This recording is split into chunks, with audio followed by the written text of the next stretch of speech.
चलो करते शुरू गाइस। आज का यूनिट है सेंट्रीफ्यूगल पंप। सेंट्रीफ्यूगल पंप के पहले पंप आपको पता होना चाहिए। पंप जो होते हैं इनका काम होता है फ्लूइड को एक जगह से दूसरी जगह पे डिस्प्लेस करना। ओके, पंप का काम होता है फ्लूइड को एक जगह से दूसरी जगह पे डिस्प्लेस करना या फिर किसी लोअर लेवल से हायर लेवल पे पहुंचाना। पंप को अगर हम टेक्नोलॉजिकल टर्म में बोले तो पंप फ्लूइड को हेड प्रोवाइड करता है। अच्छा, pump is only referred for a liquid से डील करने वाले मशीन को। अगर वो गैस से डील करता है उसको कंप्रेसर कह देता है, पंप नहीं कहता है। ओके, तो पंप वो मशीन होता है जो लिक्विड को एक लेवल से दूसरे लेवल पे पहुंचाता है। ये बहुत लेमैन टर्म में। अगर थोड़ा सा टेक्निकल टर्म में बोले तो it provides head to a fluid so that it is flown from a lower potential to higher potential and eventually you end up increasing the net head of the water. Okay, ये इस तरह से हम समझ सकते हैं। अच्छा, ये पंप में हमारा यूनिट जो है वो है सेंट्रीफ्यूगल पंप। पंप बहुत सारे टाइप के होते हैं। आप लोग जब भी 4th ईयर में जाओगे तो एक सब्जेक्ट उसको कहते हैं HNP, हाइड्रोलिक्स एंड न्यूमैटिक्स बोल के बोलते हैं, ठीक है। हाइड्रोलिक्स एंड न्यूमैटिक्स बोल के एक सब्जेक्ट है जिसमें दुनिया भर के सारे प्रकार के पंप्स, एक्चुएटर्स और भी बहुत सारी चीजें हैं।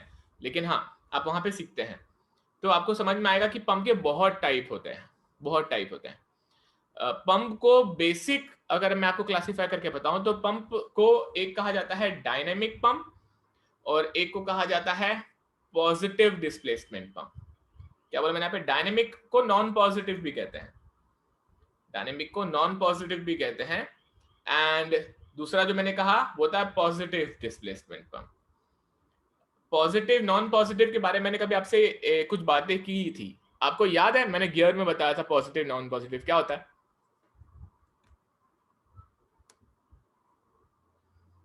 हाँ तेजस भाई, यूनिट 5 है। हाँ, क्या बोले? तो कोई बोलेगा कुछ? What is difference between positive and non positive, ऐसे लेमैन टर्म में?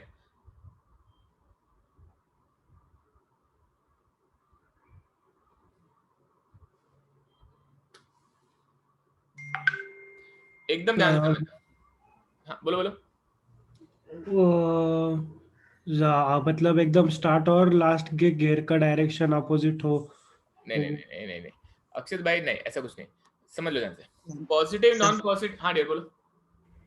पॉजिटिव डिस्प्लेसमेंट मतलब जितना वाटर वो नीचे से लेता ना उतना डिस्प्लेस करेगा, ये फिक्स रहता है, ऐसा कुछ है क्या? बाय कंटिन्यूटी, चाहे पॉजिटिव हो चाहे नॉन पॉजिटिव हो, जितना नीचे से पानी निकलेगा ऊपर जाएगा ही जाएगा। So it is not about positive non positive. Liquid continuity follow करेगा ही करेगा, तो जितना एंट्री मारेगा उतना एग्जिट हर इंस्टेंट पे मारेगा ही मारेगा। ओके, याद रखना हमेशा पॉजिटिव नॉन पॉजिटिव जहां पर भी आती है मैकेनिकल सिस्टम्स में, positive is something where you can predict. Positive वहां लगाया जाता है जहां पे आप प्रेडिक्ट कर सकते हैं, मतलब आप इजीली बता सकते हो कि भाई इतना घूमने पे इतना पानी ऊपर जाएगा ही जाएगा। गियर में मैंने क्या बोला था? एक अगर इतना आरपीएम घुमा तो दूसरा इतना आरपीएम घूमेगा ही घूमेगा, that is positive. Gear drive is a positive drive. Non positive या रोटोडायनेमिक या फिर डायनेमिक ऐसे टर्म जब यूज होता है तो ये आप बोलोगे तो मैंने आपको फ्रिक्शन डिस्क के बारे में बताया था।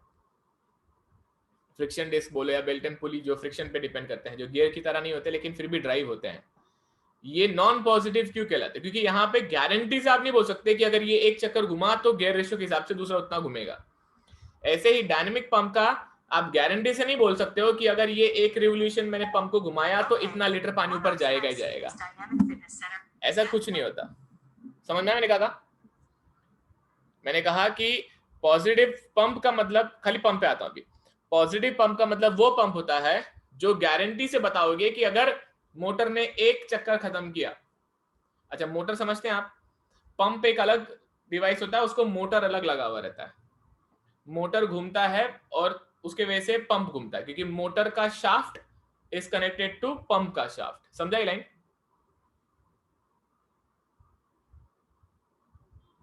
मोटर तो खाली एक ऐसा मैकेनिकल डिवाइस है जिसको बिजली दिया तो रोटेशन क्रिएट करता है, उसको एक शाफ्ट होता है खाली।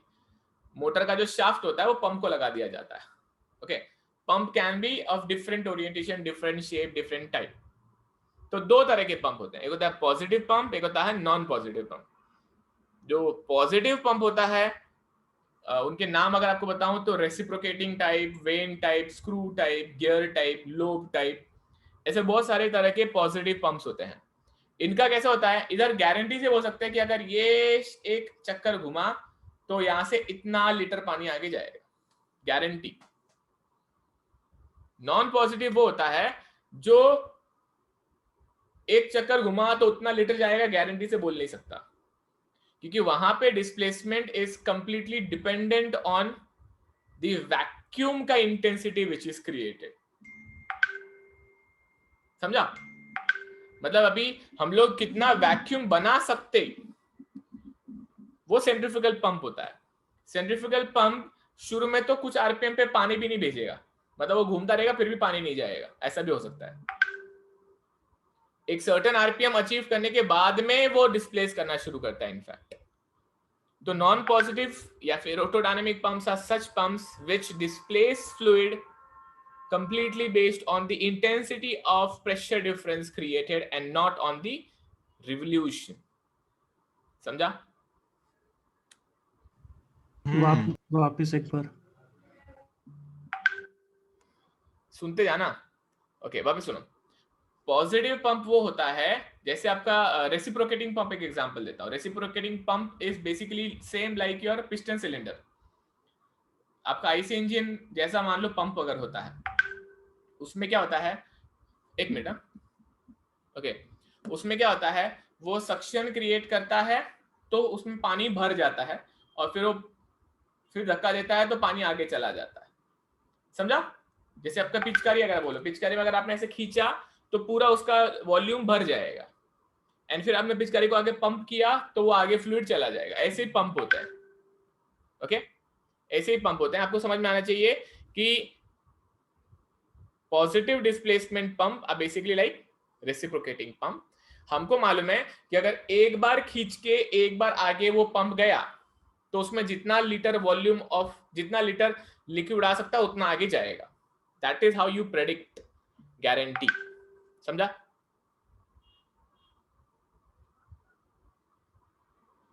हाँ, ओके। नॉन पॉजिटिव मतलब डायनेमिक पंप्स ऐसे होते हैं जो घूमते हैं, तो गारंटी से नहीं बोल सकते कि घूमेंगे तो पानी भेजेंगे ही भेजेंगे। उनका ऐसा होता है कि उनको एक पर्टिकुलर ज्यादा आरपीएम पे घुमाना पड़ता है। एक कम से कम स्पीड जब वो पकड़ लेता है तब जाके वो पानी को ऊपर फेंक पाता है, नहीं तो फेंक ही नहीं पाता। सर फिर अपना नॉर्मल होम में जो पंप होता है वो कौन सा रहता है? वो डायनेमिक होता है। वो डायनेमिक होता है अगर उसको पर्टिकुलर आरपीएम नहीं मिला, अगर बिजली का वोल्टेज कम है, तो ऐसा भी हो सकता है कि पंप तो घूम रहा है लेकिन पानी आगे नहीं जा रहा है। ये बा? ओके, चलो मैं आपके सामने एक डायग्राम शेयर करता हूं, जरा वो डायग्राम देखो। ये सेंट्रीफ्यूगल पंप का डायग्राम है। इसके कुछ कंस्ट्रक्शन, ये सारे डायग्राम के कंपोनेंट्स इंपॉर्टेंट है। ये डायग्राम भी एग्जाम में पूछा जाता है, आपको एग्जाम एक्सप्लेन करना पड़ता है ये। तो आप टाइटल डालो सेंट्रीफ्यूगल पंप, और सिर्फ ये लेफ्ट वाला जो पूरा डायग्राम है, पूरा लेफ्ट वाला डायग्राम है, पेशेंस रखते हुए पूरा बनाते शुरू करते। सर यूनिट का नाम क्या है? यूनिट का नाम है सेंट्रीफ्यूगल पंप, यूनिट 5 है ये। ओके, पेशेंस रखो, ये डायग्राम को बनाओ। चलो अब मेरी बात ध्यान से सुनना। ये एक बार सारे कंपोनेंट्स देख लो, बहुत ही सिंपल है। आपका जो सेंट्रीफ्यूगल पंप है वो ये रहा। ओके, ये है आपका सेंट्रीफ्यूगल पंप। पंप का ये जो ब्लैक पार्ट दिख रहा है ये शाफ्ट है, ये शाफ्ट मोटर को कनेक्टेड रहेगा। ओके, इसका जो मेन कंपोनेंट है इसको इंपेलर कहते हैं, जो ब्लेड्स होते हैं उसको इंपेलर कहते हैं। इंपेलर इंपेल्स द फ्लूइड, इसलिए इसको इंपेलर कहते हैं। देन यहाँ पे ये है पाइप जो आई पे लगा रहता है, तो इसको आई बोलते हैं, इसको आई ऑफ इंपेलर बोलते हैं। तो ये जो आई होता है अगर आप देखोगे तो ये रहा, ये जो पाइप है इसी को आई ऑफ इंपेलर कहते हैं। ये इसके पीछे का पार्ट है जो यहाँ पे मैंने दिखाया है। तो ये जाएगा आई ऑफ इंपेलर, और वो आई ऑफ इंपेलर पे सक्शन पाइप ऐसा स्ट्रेट रहेगा, जैसे कि ये रहा स्ट्रेट पाइप, और फिर वो पाइप नीचे के सक्शन टैंक पे लगा जाता है। स्ट्रेनर का काम होता है कि कोई डेब्रीज या फिर कोई सॉलिड पार्टिकल पंप में ना जाए, फिल्टर करता है वो। फुटवॉल्व का गारंटी होता है कि जो पानी एक बार पाइप में ऊपर चढ़ गया तो वापस उसको जाने का रास्ता नहीं होना चाहिए, उसको नॉन रिटर्न वॉल्व कहते हैं। पता नहीं है? हाँ सर। फुटवॉल्व का काम होता है जो फ्लूइड पाइप में चढ़ गया उसको वापस नहीं जाने देना है, तो फुटवॉल्व का काम होता है, उसको नॉन रिटर्न वॉल्व भी कहते हैं। फुटवॉल्व। देन वैक्यूम गेज का काम होता है सक्शन का प्रेशर मेजर करना, जो कि बड़े सेटअप में लगता है, छोटे सेटअप में नहीं दिखता आपको। ये वैक्यूम गेज है क्योंकि यहाँ पे वैक्यूम प्रेशर रहेगा इनलेट पे, एंड बाहर हाई प्रेशर रहेगा, इसे प्रेशर गेज है। ये जो केसिंग है, इस केसिंग को स्पेशल शेप बोला जाता है वॉल्यूट केसिंग। आप वहां पे स्पाइरल बोलते हैं, इसको वॉल्यूट बोलते हैं। वॉल्यूट comes from the profile, if you remember, involute profile, याद है क्या? जो अपन ऐसा सिलेंडर पे थ्रेड को लपेटा हुआ अगर उसको अनवाइंड करते हैं तो उसका एंड जो ट्रेस करता है, जो गियर का प्रोफाइल होता है। हाँ बराबर। ओके, तो ये वहां से प्रोफाइल निकाल, दिखने को स्पाइरल जैसा ही है, लेकिन ये जो प्रोफाइल का जो कर्व है वो वॉल्यूट होता है, वो वॉल्यूट केसिंग बोलते हैं इस लोग। ये वॉल्यूट केसिंग का आउटलेट जो है एक डिलीवरी पाइप पे लगा हुआ है। ये डिलीवरी पाइप यहाँ पे ब्रेक किया हुआ क्योंकि it can be enough long, and यहाँ पे डिलीवरी ओवरहेड टैंक रहता है। डायग्राम इज वेरी इजी, देखने को आप सारे कंपोनेंट समझ सकते हो। कोई कंपोनेंट नहीं समझा रहेगा तो पूछ लेते, बाकी फिर हम वर्किंग समझेंगे ये काम कैसे करता है। ओके, ये इनलेट का उसका क्रॉस सेक्शन है, जहां पे ये इंपेलर को ऐसा दिखाया गया, ये आपका इंपेलर। इनको बैकवर्ड कर्व्ड वेन कहते हैं, backward curve veins. Okay, relatively इन्हें समझ में आता है कि भाई कि ये ब्लेड ऐसे जब भी घूमते हैं, ओके, घूमने का तरीका इनका सेम रहेगा, दिखने को टरबाइन जैसे ही दिख रहे हैं, लेकिन फ्लो का डायरेक्शन उल्टा होता है। कैसे उल्टा होता है फ्लो का डायरेक्शन? टरबाइन में ऊपर से पानी नीचे आता है, टरबाइन में ऊपर से पानी नीचे आता है और फिर नीचे जाता है, और पंप में नीचे से पानी ऊपर जाता है। अगर तुम्हें याद होगा तो तुम लोगों का रनर भी मैंने ऐसे ही बनाया था, सेम ओरिएंटेशन था, लिटरली सेम ओरिएंटेशन। मतलब ये ब्लेड का भी यही ओरिएंटेशन था और ऐसे ही था, इफ यू रिमेंबर। वहां पे पानी ऐसे एंट्री मारता था इधर VR1 से और फिर VR2 से बाहर निकलता था, दिखने को सेम है, लेकिन फ्लो उल्टा है, नीचे से ऊपर है, और वहां पे फ्लो कैसा था? ऊपर से नीचे था टरबाइन में। तो ये रिलेटिवली उल्टा डायरेक्शन है फ्लो का, लेकिन फिर भी ब्लेड वैसा ही है जैसे टरबाइन का दिखता है। इसलिए इसको ऐसे नहीं कहते कि फ्लो उल्टा, इसको ऐसे कहते हैं these blades are backward curved blade compare to the reaction turbine. समझा? इनको बैकवर्ड कर्व बोला जाता है, भले ही आपको दिखने को वैसे ही दिखते हैं, लेकिन it is all about relativity, it is all about motion किस तरह से है। वहां पे पानी ऊपर से नीचे जा रहा था तब ऐसा ब्लेड का शेप था, यहाँ पे पानी नीचे से ऊपर जाएगा तो भी ब्लेड का शेप वैसा ही है। तो the nature of fluid and blade having a contact is kind of opposite to the one which was in turbine. Sir इसका फोटो है क्या आपके पास? बनाया तो है फोटो, मतलब दिख रहा है ना इसमें, और क्या चाहिए अलग? मेरे ख्याल से ये ज्यादा बेटर इमेजिन होता है। सर मतलब वो कर्व के पीछे के हिस्से से होके ऊपर जाएगा क्या? नहीं, पानी तो बीच के गैप से निकल के जाएगा इधर से भी निकल के जाएगा, इधर से भी निकल के जाएगा, लेकिन आप समझो ना, आप समझ नहीं रहे हो ये लाइन मैं क्या कह रहा हूं। पानी वहां पे ऐसा एंट्री, अभी सर्कल क्यों आ रहा है,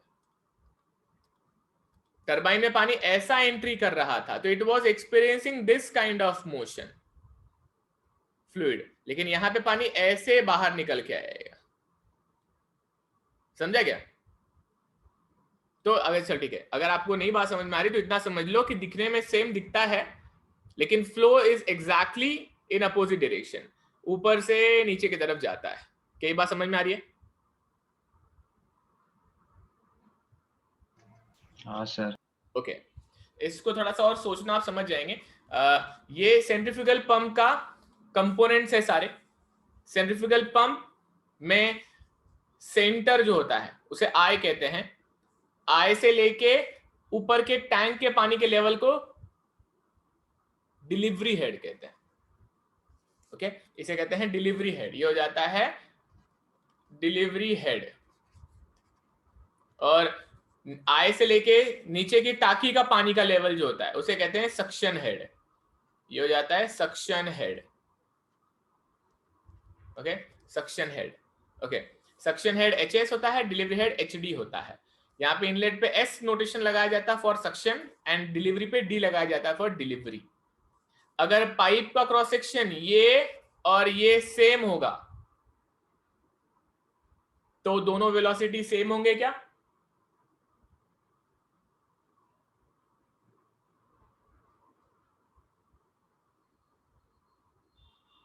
अगर पाइप का ये क्रॉस सेक्शन और ये क्रॉस सेक्शन एरिया अगर सेम होगा तो कहना है से the suction velocity and delivery velocity would be same.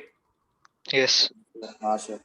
Because by continuity जितना डिलीवरी डिस्चार्ज होगा उतना ही सक्शन डिस्चार्ज होगा, दोनों का डिस्चार्ज सेम होगा। जितना पानी एंट्री मारेगा उतना ही बाहर जाएगा, कहीं पर भी होगा, ये लागू होना ही है। जितना एंट्री मारेगा उतना बाहर जाएगा। अगर एंट्री कम मारेगा बाहर जा रहा है तो that is not acceptable by law. अगर ऐसा हो रहा है तो इट इज लाइक मास बन रहा है, and mass can neither be created nor be destroyed and total amount of mass always remain same in the universe. और अगर एंट्री ज्यादा मार रहा है निकल कम रहा है तो ऐसा हो जाएगा कि यहाँ पे अक्यूमुलेट हो रहा है। ऐसा नहीं होगा, अक्यूमुलेट नहीं हो सकता, क्योंकि उस सेकेंड में अगर उतना अक्यूमुलेट हो रहा है तो 1 घंटे में बहुत सारा अक्यूमुलेट हो जाएगा एंड अल्टीमेटली वो फूट जाएगा। तो accumulation is not allowed and generation is not allowed. This is the reason why the suction discharge is always equal to delivery discharge. कुछ गया क्या दिमाग में?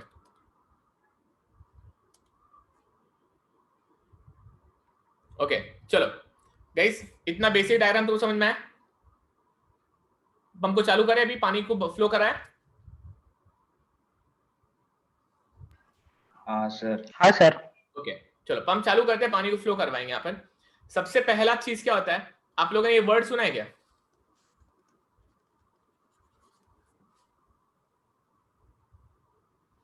प्राइमिंग। हाँ सर। नहीं। किसी ने सुना है प्राइमिंग क्या होता है? पंप का प्राइमिंग। हाँ हाँ, प्राइमिंग और फोमिंग वाला है। एयर नहीं पकड़ता है ना वो पंप। हाँ, क्या होता है, कई जगह पे सुना रहेगा कि जिनके घर पे वॉचमैन या सोसाइटी मेंटेन नहीं करती चीजों को, जिनका खुद का बंगलो होगा या रो हाउस होगा या छोटा घर होगा या छोटा बिल्डिंग होगा, उन्होंने कई बार मोटर का बटन खुद चालू किया रहेगा। तो उन्हों को ये सुनने में कई बार आता है कि बटन चालू किया है फिर भी पानी ऊपर नहीं जा रहा है। तो पापा लोगों से या फिर एल्डर लोगों से सुना रहेगा कि पंप ने एयर ले लिया है। एयर लेने का मतलब क्या हो जाता है कि ये जो पाइप है ना, ये सक्शन पाइप में हवा आ जाती है। हवा even though it is light, लेकिन वो हवा को एस्केप होने को जगह नहीं होती है। वो हवा इतना ऊपर इजीली ट्रैवल नहीं कर सकती, मतलब इस टाकी तक वो हवा चली जाए इतनी उसकी भी औकात नहीं होती, इतना इजीली चला जाए नहीं हो पाता उससे, क्योंकि कंटिन्यूसली प्रेशर लग ही रहा है ना नीचे की तरफ। तो वो उनका डेंसिटी डिफरेंस भले है लेकिन फिर भी उस एनर्जी के अगेंस्ट वो ऊपर जा नहीं पाते।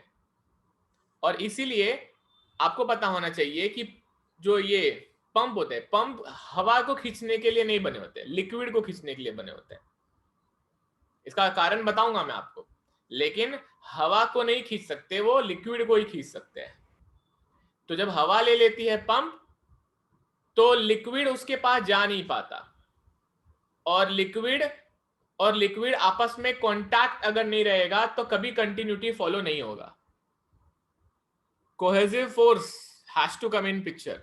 अगर एक लिक्विड का पार्टिकल दूसरे लिक्विड का पार्टिकल को पकड़ा नहीं है तो सारा सिस्टम कोलैप्स हो जाएगा, नहीं काम करेगा। इसीलिए liquid has to be connected with another liquid, and इस हवा के निकालने के प्रोसेस को प्राइमिंग कहते हैं। प्राइमिंग बहुत अलग अलग तरीके से, सबसे पहले तो सिंपल एक मैनुअल प्राइमिंग होता है जहां पे ये डिलीवरी पाइप वाला ये पार्ट निकाल दिया जाता है और सिंपल बाल्टी में मग लेके पानी भरा जाता है इसके अंदर। पानी तब तक भरा रहता है जब तक यहाँ तक पानी नजर आना शुरू ना हो जाए, क्योंकि पानी नीचे गिरता नहीं है। ये पानी फुटवॉल्व के कारण नीचे गिरता नहीं है। अगर फुटवॉल्व खराब हो गया तो दिक्कत शुरू हो जाती है। तो फुटवॉल्व होने के कारण पानी नीचे नहीं गिरता। तो पहला काम होता है कि पानी से भर डालो, ये पूरे सिस्टम को पानी से भर डालो यहां तक। इस तरह से आप एयर को पूरी तरह से निकाल देते हो। It is kind of bleeding of air. ये मैनुअल प्राइमिंग हुआ। आजकल ऑटोमेटिक प्राइमिंग होने वाले भी बहुत सेटअप्स होते हैं। सेल्फ प्राइमिंग आते हैं ना आजकल। हाँ, सेल्फ प्राइमिंग अपने आप हो पाते हैं, ऐसे पंप भी आते हैं, बहुत सारे तरीके हैं उसके। ओके, मैं आपको at the end of unit बताऊंगा कि प्राइमिंग कैसे होता है self. But priming is very important to remove the air from the system. Delivery यहाँ तक हवा नहीं होना चाहिए। इसके बाद हवा रहेगा तो वो निकल जाता है धक्का के कारण, क्योंकि यहाँ से धक्का मिल रहा है उसको, नीचे से ऊपर धक्का मिलता रहता है। लेकिन अगर यहाँ कहीं तो हवा रहेगी तब सिस्टम कोलैप्स हो जाता है। इंपेलर में हवा रहेगी यहाँ पे कहीं तो भी सिस्टम कोलैप्स हो जाता है, काम नहीं करता। तो पहला सबसे इंपॉर्टेंट काम है प्राइमिंग। तो प्राइमिंग आई होप मैंने आपके दिमाग में क्लियर कर दिया है। पहली बात आपको क्लियर हो चुकी चाहिए। चलो नेक्स्ट बात, सेंट्रीफ्यूगल पंप नाम है इसका। इसका नाम ही है centrifugal pump. What is centrifugal force? What do you know about centrifugal force? Force acting away from the center. Okay, not bad. और कोई?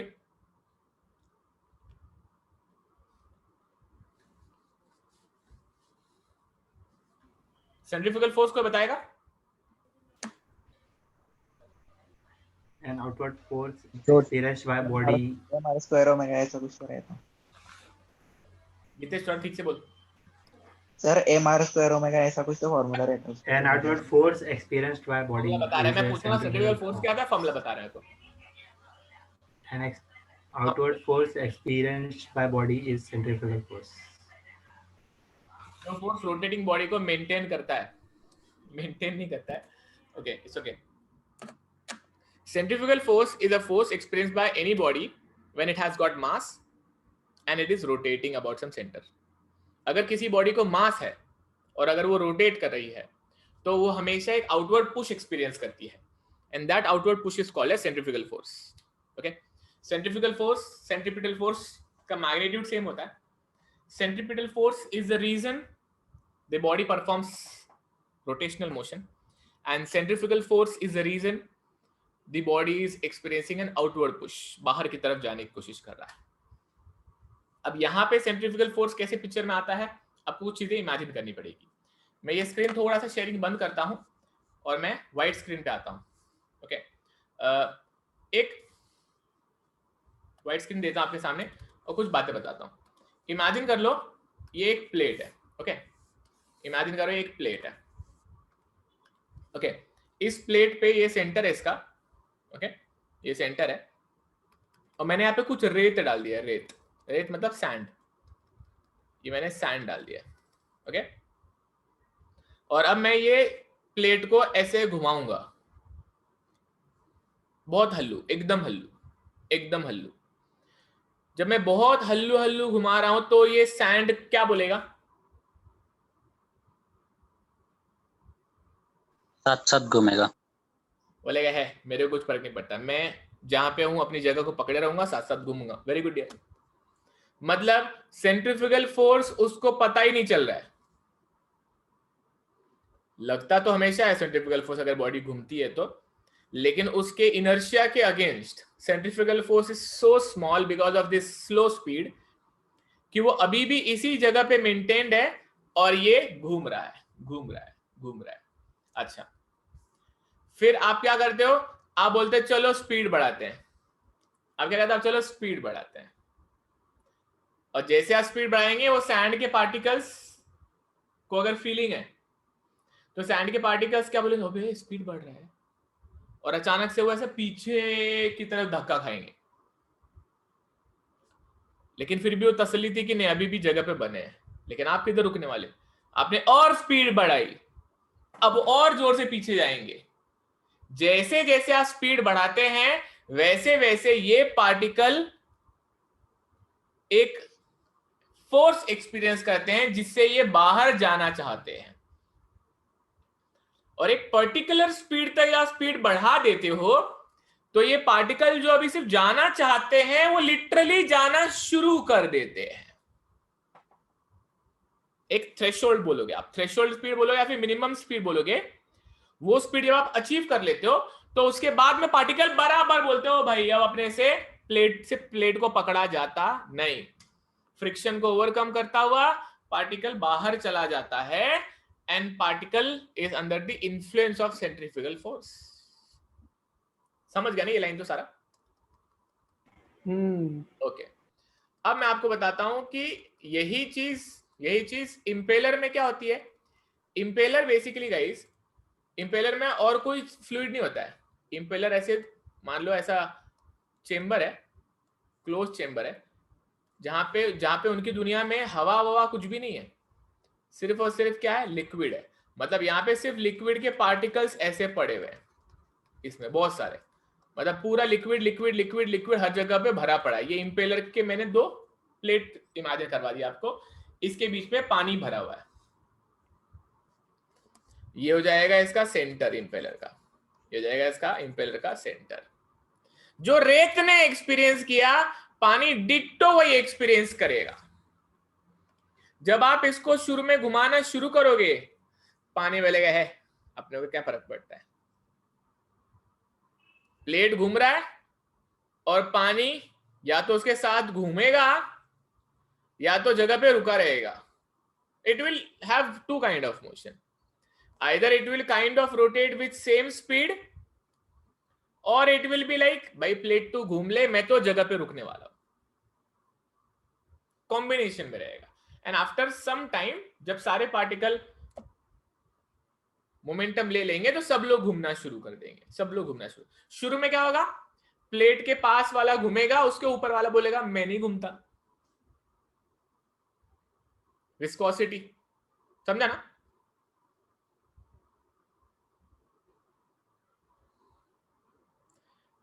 फिर से समझो, जैसे किसी टेबल पे टेबल क्लॉथ होता है और उस पे किताब रखी होती है, अगर आप टेबल क्लॉथ को धीरे से खींचो तो बुक साथ में आएगी, लेकिन अगर फटके से खींचो तो बुक नीचे रह जाएगी, क्लॉथ बाहर आ जाएगा। यही कुछ पानी के पार्टिकल के साथ भी होगा। These are not solid particles, these are liquid particles. Initially what will happen is, जो सरफेस के पास के लिक्विड है शायद वो विस्कोसिटी के कारण घूमना शुरू करेंगे, लेकिन बीच के सेंटर के पार्टिकल तो वो भी नहीं करेंगे, बोलेंगे हमको नहीं घूमना साथ में। लेकिन उनको मालूम नहीं कि अगर चीज देर तक होती रहेगी तो उनको भी अपने आप मोमेंटम मिल ही जाएगा और फाइनली सारे पार्टिकल्स घूमना शुरू कर देते हैं। लेकिन अभी भी कुछ उनका बिगड़ा नहीं, क्योंकि वो तो सिर्फ घूम रहे हैं। जो सैंड एक्सपीरियंस कर रहा था अभी वो भी घूमने वाले चीज ये भी एक्सपीरियंस कर रहे हैं, क्योंकि अभी तक आप वो एक पर्टिकुलर स्पीड पे नहीं पहुंचे हो कि ये पानी के पार्टिकल बाहर धक्का एक्सपीरियंस करे ज्यादा। अभी भी इनका वजन इनको जगह पे रखा है, इनका वजन इतना है कि ये बोलते हैं कि भाई हम अपने वजन के बल पे, विस्कोसिटी के बल पे पकड़ के रखेंगे या फिर उस सेंटर, उस रेडियस पे ही घूमेंगे, उस रेडियस पे ही घूमेंगे। मतलब शुरू में इंपेलर अगर लो स्पीड पे है तो पार्टिकल वहीं पे घूम के मजे लेगा, सिर्फ साइक्लोन की तरह। लेकिन आप कहां रुकने वाले, आपने घुमाया आरपीएम, आपने बढ़ाया स्पीड। जैसे ही आप स्पीड बढ़ाएंगे वो पार्टिकल बोलेंगे ओ भाई हमें तो अब बाहर का फोर्स एक्सपीरियंस हो रहा है, तो वो पार्टिकल अब बाहर जाना एक्सपीरियंस करेंगे। गाइस जब ये एक पर्टिकुलर स्पीड पकड़ लेगा कि सारे पार्टिकल बोलेंगे अब हमें बाहर का एक्सपीरियंस हो रहा है फोर्स, तो यहां के भी पार्टिकल पीछे चले जाएंगे। मतलब सारे पार्टिकल यहां पे शायद से इकट्ठा होने की कोशिश करेंगे।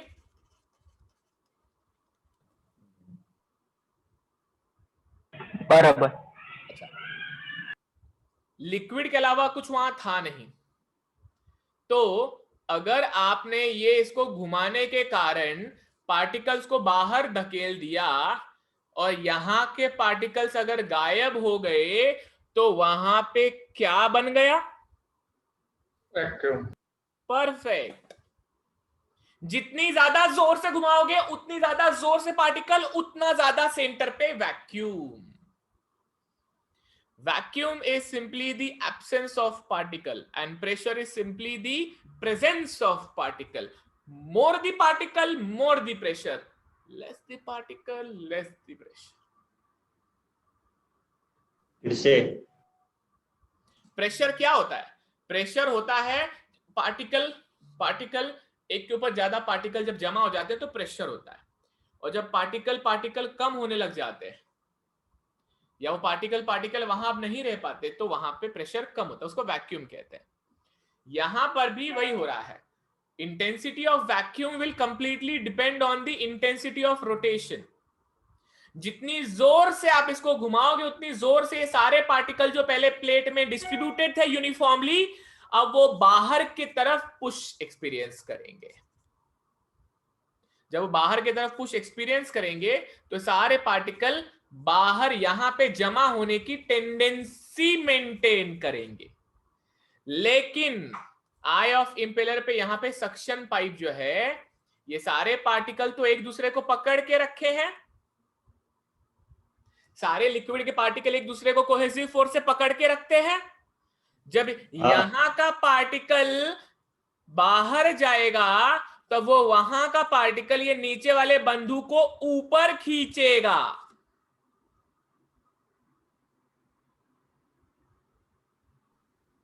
समझा?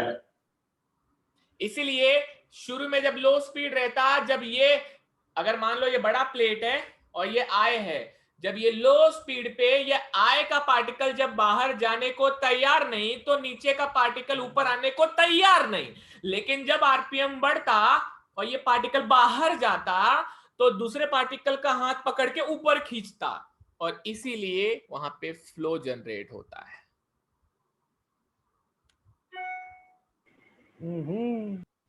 समझा। क्या बात है। जेपा बच्चे लोग समझ में आया सभी को? चलो ये समझ गया तो मैं स्लाइड पे फिर से आता हूँ और स्लाइड को एक्सप्लेन करता हूँ, ठीक है? छोड़ते अभी। हाँ एसटी 7 बजे। हाँ डियर, मैं एक्सप्लेन करके छोड़ दूंगा, डोंट वरी। सुनो, अभी इसका खाली स्टोरी सुन लो कि नक्की क्या होना रहता। ओके, अभी आपको पता होना चाहिए कि लिक्विड तो लिक्विड, गैस नहीं होता है वहां पे, तो एक दूसरे को सब लोग पकड़ के रखेंगे, that will be by cohesive force.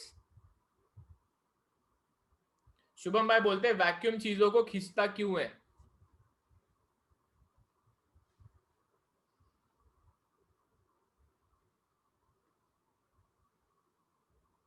Answer दो उसका। आंसर दो। अड़क गए क्या? नहीं। शुभम भाई, vacuum is absence of something, and when there is absence, to build the equilibrium, समानता बनाने के लिए वहां पे दूसरे को आना पड़ेगा ना। दूसरे का आने को खिंचाव होता है, इसलिए वहां पे चीजें आती है, अट्रैक्ट होती है। जैसे आप किसी बाल्टी में एक मग्गा डाल के पानी निकाल लोगे, बाल्टी में पानी है, उसमें एक मग्गा डाल के पानी निकाल लोगे, अपना इमेजिनेशन थोड़ा सा बढ़ाओ, तो जब आप ऐसे मग्गा डाल के पानी निकाल लेते हो तो इमेजिन कर लो अगर आपने वो काम बहुत फास्ट किया है कि पानी के पार्टिकल को समय ही नहीं दिया सेट होने का, तो वो मग्गा डाल के जैसे निकालेगा वहां पे पानी में खड्डा तैयार हो जाएगा, एयर आ जाएगी, और जैसे ही खड्डा तैयार हो जाएगा वैसे ही सारे पार्टिकल आसपास के बोलेंगे ओ भाई वहां वैक्यूम है, एब्सेंस ऑफ पार्टिकल है।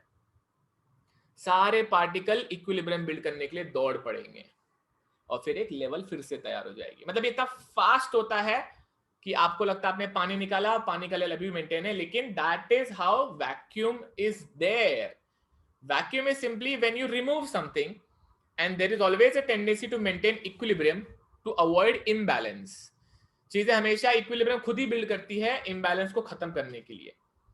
तो वहां पे वैक्यूम ने चीजों को खींचा, आप ये बोल सकते हो, या फिर आप बोल सकते हो कि चीजों ने खुद को इक्विलिब्रियम बिल्ड करने की कोशिश की है। क्योंकि अगर दोनों भी अगर हो रहे हैं या दोनों में से किसी एक पे भी फोकस करो तो काम तो वही हो रहा है। समझा? क्लास। चलो बच्चों ध्यान से सुनो। अभी मैं एक एक पार्टिकल अगर मैं यहाँ पे जोड़ के रखता हूं, एक एक पार्टिकल अगर एक दूसरे को पकड़ के रखा है, ऐसे सारे पार्टिकल एक दूसरे को पकड़ के रखे, देखो ये आई ऑफ इम्पेलर से यहाँ पे आएगा और फिर यहाँ पे ये गाइड वेन नहीं है यहाँ पे, सॉरी यहाँ पे ये इम्पेलर है, इम्पेलर में से पानी ऐसे बाहर निकलेगा और फाइनली ये सारे पार्टिकल यहाँ से आते जाएंगे। Okay, the working is very easy, very easy. कैसे काम होता है ये? आप मोटर को घुमाते हो, मोटर के घूमने के कारण यहाँ पे इम्पेलर में भरे हुए सारे जो पानी है वो सभी के सभी सेंट्रिफ्यूगल फोर्स के कारण बाहर भागना चाहते हैं। सेंट्रिफ्यूगल फोर्स के कारण सभी के सभी पार्टिकल ऐसे बाहर भागना चाहते हैं। जब वो सारे पार्टिकल बाहर भागना चाहते हैं तो होता क्या है, वो सारे पार्टिकल तो बाहर भाग जाते हैं। क्या होगा? जब ये घूमना शुरू करेगा तो यहाँ के सारे पार्टिकल सेंट्रिफ्यूगल फोर्स के कारण बाहर भाग जाएंगे और जब सारे पार्टिकल बाहर भाग जाएंगे, जब कोई चीज जगह से चली जाती है तो absence of particle is vacuum. अच्छा, लेकिन ये वही बात है कि इतना फास्ट होता है कि आपकी आंखें कैप्चर नहीं कर सकती।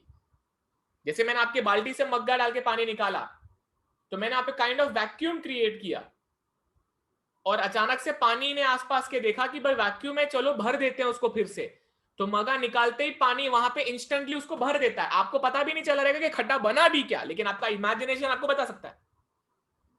ऐसे ही पंप की भी हालत है। पंप में भी जब ये घूमना शुरू करेगा, पंप में भी जब ये, एक सेकेंड ना, कर्सर गायब हो गया। ओके, पंप में भी जब ये घूमना शुरू करेगा तो ये जो पार्टिकल्स हैं ये पार्टिकल बाहर जाएंगे, पार्टिकल बाहर जाएंगे और काइंड ऑफ यहां पे सारे पार्टिकल वो जगह खाली कर देंगे। लेकिन वही बात हो गई, जैसे कोई भीड़ वाली बस में या भीड़ वाली लोकल ट्रेन में कोई आदमी अपने सीट से उठा अपने स्टेशन पे जाने के लिए, दूसरे लोग ऐसे ताक लगाए बैठे होते हैं, हाँ ये उठता हुआ दिख रहा है, जैसे वो उठा वैसे दूसरा बैठा। कुछ ऐसा ही यहाँ पे भी होता है, कुछ ऐसा ही यहाँ पे भी होता है। यहाँ पे क्या होता है, यहाँ पर भी जो पार्टिकल्स हैं वो देखते हैं कि भाई जगह खाली हो गई, जैसे ही जगह खाली हो जाती है यहाँ पे, वैसे ही ये पीछे का पानी, कहाँ का, ये आई ऑफ इम्पेलर का पानी उस जगह को भर देता है। अब आप कंटिन्यूटी में सोचो कि ये पार्टिकल जो यहां गया, दूसरा पार्टिकल जो यहां आया, वो भी तो वही एक्सपीरियंस करेगा। तो वो जब बाहर जाएगा तो यहां पे का पानी उसके लिए जगह बना के आगे जाएगा। मतलब इंपेलर यहां के पानी को बाहर पुश करता है और पीछे के पानी को पुल करता है, जो कि आप ये डायग्राम से समझ सकते हो। इंपेलर यहां आए के पानी को सक करता है, पुल करता है, और बाहर केसिंग के पानी को पुश करता है। ये पुश करता है और पानी जाके ओवरहेड टैंक में भर देता है। जेपा वर्किंग सभी को समझा है वर्किंग कैसे काम करता है पंप? ओके, चलो बच्चों आज हम लोग रुकते हैं यहाँ पे। ओके, कितना टाइम हो गया? 6:40 हो गया। 7 बजे एचटी के लिए मिलना है। एचटी का भी टॉपिक नया है। गो टेक अ ब्रेक, चाय वाय मारो, मैं भी जाता हूँ चाय मार के आता हूँ। मिलते हैं अपन। कितना चलेगा एचटी? सर एचटी सर एक घंटा के सर बोला डियर।